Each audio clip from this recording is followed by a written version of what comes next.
company with assets which are spread across various mediums.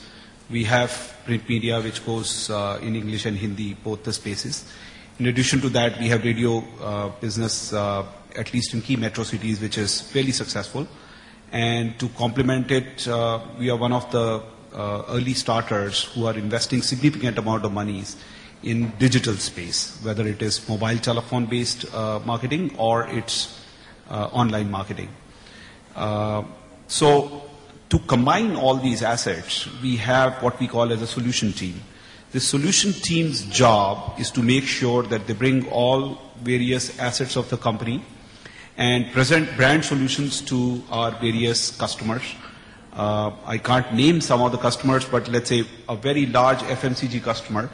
We had last year gone to them. They are in healthcare and in hair care space.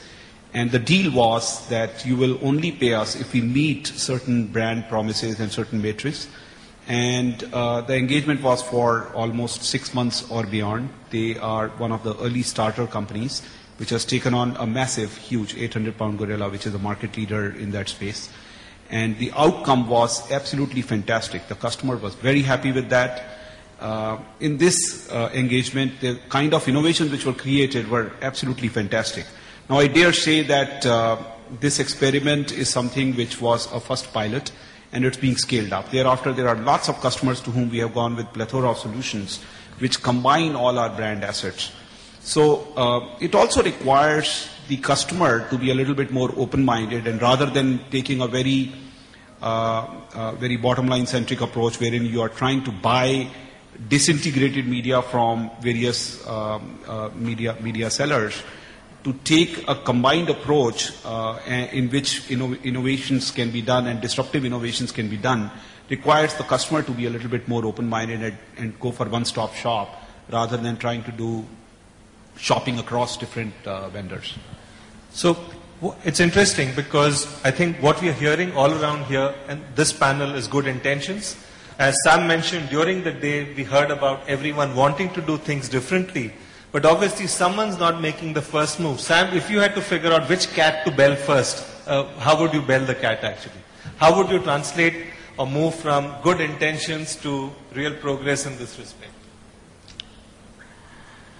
It's a tough one. I think I would be tempted to say that, yes, of course, I must start with myself and my Madison Media planners.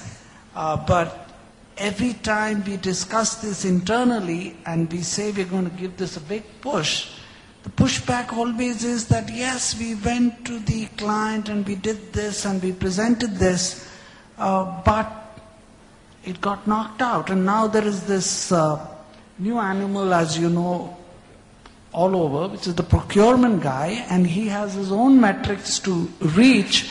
So it begins to crumble actually quite fast. So, after spending a whole day here, having these lovely, intelligent discussions on how we're going to solve the problems of all marketers, actually tomorrow morning for my media planners, the story is the same because, we have an ecosystem and they have an ecosystem, and that ecosystem is very strongly entrenched, and we're not able to break through it. I mean, I know people like Rajiv and my television owner friends are tearing their hair apart. I mean, the CPRP is now such an entrenched thing. It doesn't matter if it doesn't sell, but the CPRP must be low. It doesn't matter if, nobody is watching the ad, as long as the ad must come and the GRPs must be delivered. Somewhere we're getting a bit caught in our own juice. That we created this juice somewhere in the States about 50 years ago, and it came to India about 20 years ago, and now we're getting a bit caught, I think, in it, because the consumer has moved on and exposure is no longer enough to convert a prospect into a customer, but we are still chasing that exposure, and we are paying lip service to the other more esoteric things of engagement and stuff like that, because We've not been able to create a easy to understand metric like CPRP or CPT in the case of print, and therefore we are sticking to it. Let's stay for a moment with TV, because after all, it's the biggest medium for many of our clients and advertisers. We haven't spoken about the challenges of print or the challenges in TV or the opportunities in TV. Sameer, you are a big TV user. So from a TV standpoint, what issues or challenges do you see that you think need answers at this point of time? TV as a medium in India. Other than, let's say, going after dysfunctional CPRPs beyond the point. I think one big challenge on television at this point in time is that as marketers, we all know how big rural is for the growth of the economy. Yeah? Many FMCG players, especially today, are having significant growth for the last 2 years thanks to the cascading growths in rural consumption, and that's here to stay. I think the part that is not clear from a media perspective is how to get to those markets, because Doordarshan seems to be on the wane, There is still not enough clarity on how to reach your rural consumers in a coherent way. And I think we're all waiting for the TAM rural to go live. So I think that is still one area where I think it needs a lot more focus and a lot more clarity, to my mind, on Doordarshan specifically, as in that whole piece. Okay, before we move to audience questions, I think maybe since we've all spoken about good intentions, it may be a good idea to talk about mutual expectations and commitments within this panel. So Rajiv, if I asked you, if you had a wish list of Sam and Sameer with regard to what they could do to make a lot of this reality, what would that wish list be for each of them? I think the working across the boundaries wherein the interface exists between media agencies and customers, there's reasonably good work which happens there. There's enough trust and transparency.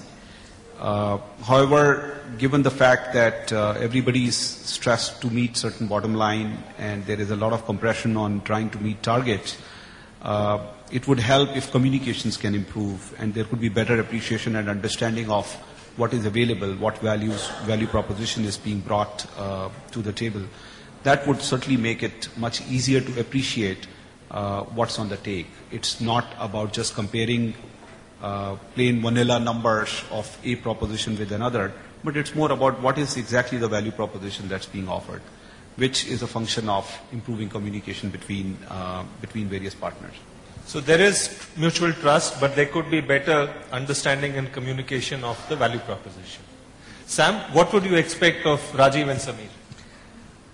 Well, of Rajiv, what I would expect is, considering that he gets the benefit of 85% of the pie, I would like him and his people to better understand what is the impact of that ad which appears in his newspaper. See, newspaper managements and TV managements have so far remained totally oblivious and unconcerned about what happens after they win a campaign. That's the end for them. The only time they wake up is actually when they lose a campaign as to why it didn't come to me. But once they get a campaign, so I was delighted to hear Rajiv say that with a large hair care manufacturer, there is a pay by results, which will automatically make the organization sensitive to. So I think that's a brilliant start, and I think more of this would certainly make more FMCG guys like Sameer look at print seriously, because we have enough empirical evidence to show that TV plus print is indeed a better, much better and stronger combination than television alone.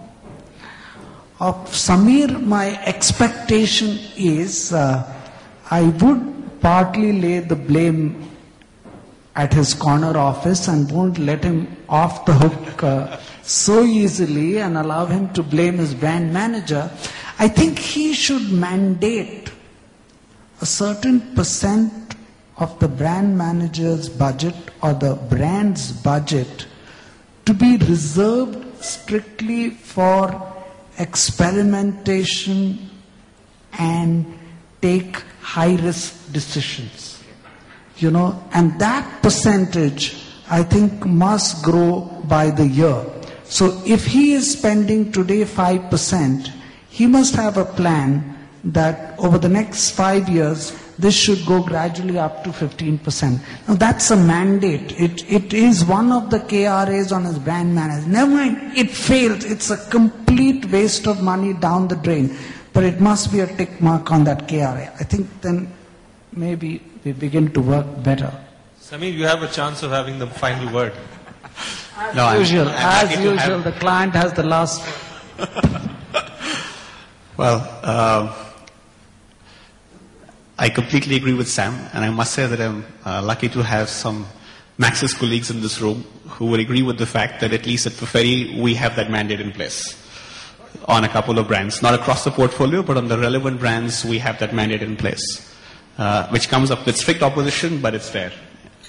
And I think that my expectation would be from my colleagues on media owners as well as media agencies, and as I said before, even creative agencies. That's one person in this room that's missing, which I think is critical in the whole piece. Because if your creative partner is not going to be enthused about doing kick-ass stuff outside their traditional TV campaign, then that makes the whole journey that much more difficult. Because one thing is to say that let's go out there and do something in non-TV media in a compelling way. But you have to get a compelling creative to do it right. Otherwise it will again become just an exposure which will not give you any result and which will then be proof of the pudding that these things do not work. So I would much rather wait, have the right creative and then go to town with it. Otherwise we'll be reinforcing our own beliefs that it doesn't work. So I think what I would expect from my colleagues would be appreciation of these media at senior most levels. And within their own organizations, exactly as Sam said for me, I think within their own organizations, a lot of pushing, a lot of training, and a lot of resilience. That doesn't matter. Even if you can crack 2 clients this quarter, showcase them to the rest, and then it will move. Otherwise, we'll still be here 3 years down the line, and as Sam rightly said, showcasing stuff from around the world rather than showcasing stuff from India. Thank you. We'll take questions from the audience. Yeah. Question right in the center of the room here. If you can identify yourself and also tell us which panelist is the question directed at. Hi, my name is Sanaj Natarajan. I am with ABB, Asia Brown Bowry. And my question is to all of you. Like, we have talked a lot on, how to integrate communications and especially moving forward, everybody wants to be on social media. But are we also paying attention to the fact that, the consumer also has a shorter attention span, and how are we addressing it? Because like how Samir pointed out, kids today are now consultants, right? So they are absorbing a lot more information, and they are helping their parents take the decision. But they do not sit in front of the TV as maybe you and I used to sit. So how do you address that on a social media platform? So question is about shorter attention span, therefore? Yes.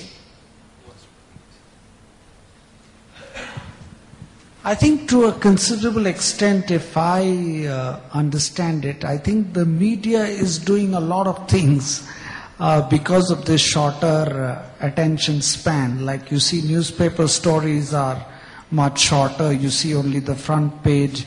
You see television serials now seamlessly going from one to the other. Otherwise, when they first started, you would have a 5-minute ending of one serial and then a 5-minute ad break and then a 5-minute beginning of the new serial. All that is kind of gone. It seamlessly continues. So there are lots of little things that are being done. I think everybody is aware that not just shorter attention span